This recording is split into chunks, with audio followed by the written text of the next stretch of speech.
Assalamualaikum warahmatullahi wabarakatuh. Alhamdulillahirrabbilalamin.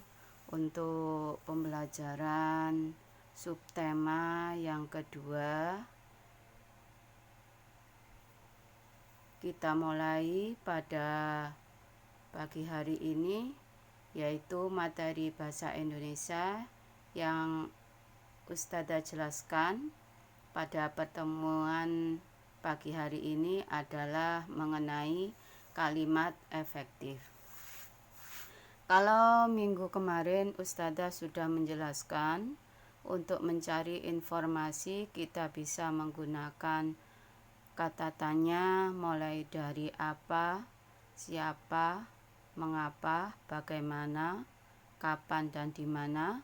Sekarang untuk menggali informasi berikutnya, untuk mempermudah kita menggunakan kalimat efektif.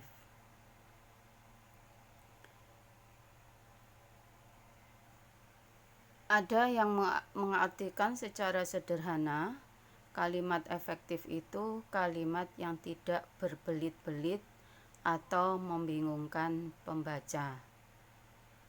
Untuk lebih jelasnya, apakah dari pengertian secara sederhana ini akan sama dengan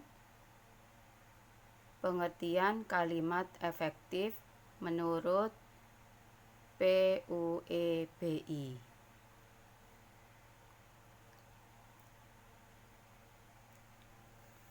Kita lihat, kalimat efektif adalah kalimat yang memiliki susunan sesuai kaidah bahasa Indonesia yang tercantum dalam PUEBI atau Pedoman Umum Ejaan Bahasa Indonesia.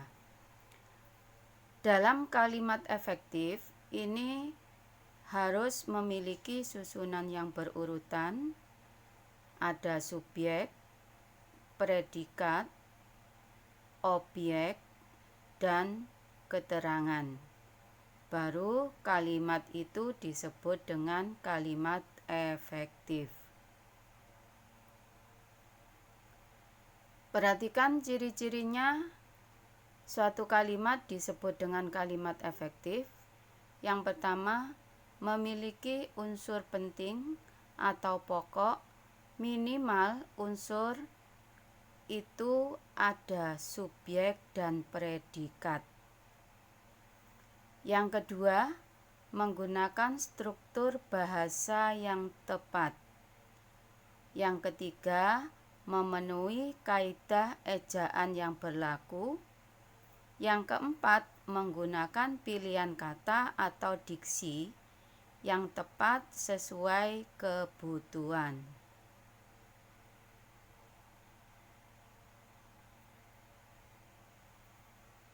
Sekarang, apa saja yang menjadi penyebab kalimat itu dianggap tidak efektif? Yang pertama, adanya ketidaklengkapan unsur kalimat. Coba diperhatikan contohnya. Membeli ikan di pasar. Unsur kalimat efektif yang paling sedikit tadi ada subjek dan predikat. Di contoh di sini tidak ada subjek, maka dianggap kalimat tidak efektif. Penyebab yang kedua, ketepatan penempatan unsur dalam kalimat. Unsur kalimat yang benar, subjek, predikat, objek, baru keterangan. Kita lihat contohnya. Murid-murid sebelum ditegur oleh ibu guru sering tidak mengerjakan PR. Kalau dilihat dari contoh yang kedua ini yang termasuk membingungkan dari pembacanya. Seharusnya bagaimana? Betul, murid-murid di sini sebagai subjeknya, tapi susunan setelah subjek itu yang kurang sempurna. Harusnya murid-murid yang tidak mengerjakan PR sering ditegur oleh ibu guru. Ya, Ustadzah ulangi lagi, murid-murid yang sering tidak mengerjakan PR ditegur ibu guru. Sebelum sama kata oleh itu kita hilangkan karena tidak efektif. Berikutnya, yang ketiga, penggunaan unsur kalimat yang secara berlebihan. Contoh, para siswa-siswa sedang mengamati pertumbuhan tanaman tomat. Kalau sudah ada para, maka di sini siswanya kita tulis 1. Para siswa sedang mengamati pertumbuhan tanaman tanaman tomat.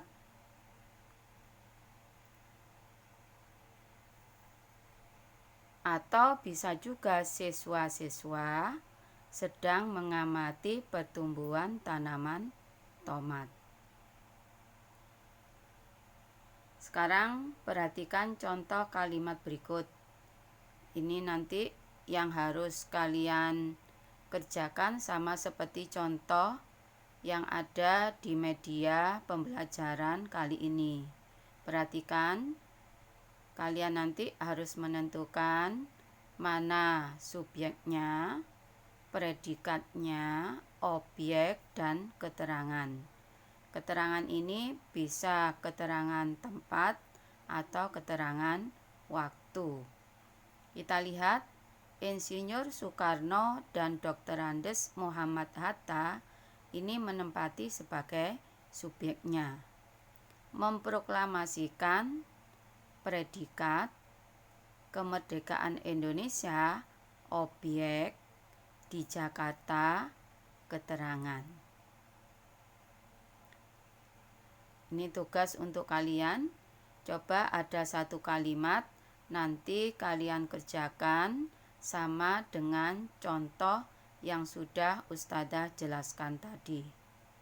Demikian penjelasan Ustadzah mengenai kalimat efektif. Mudah-mudahan kalian setelah memahami penjelasan Ustadzah bisa mengerjakan tugas dengan benar. Ustadzah akhiri. Wassalamualaikum warahmatullahi wabarakatuh. Semangat anak-anak.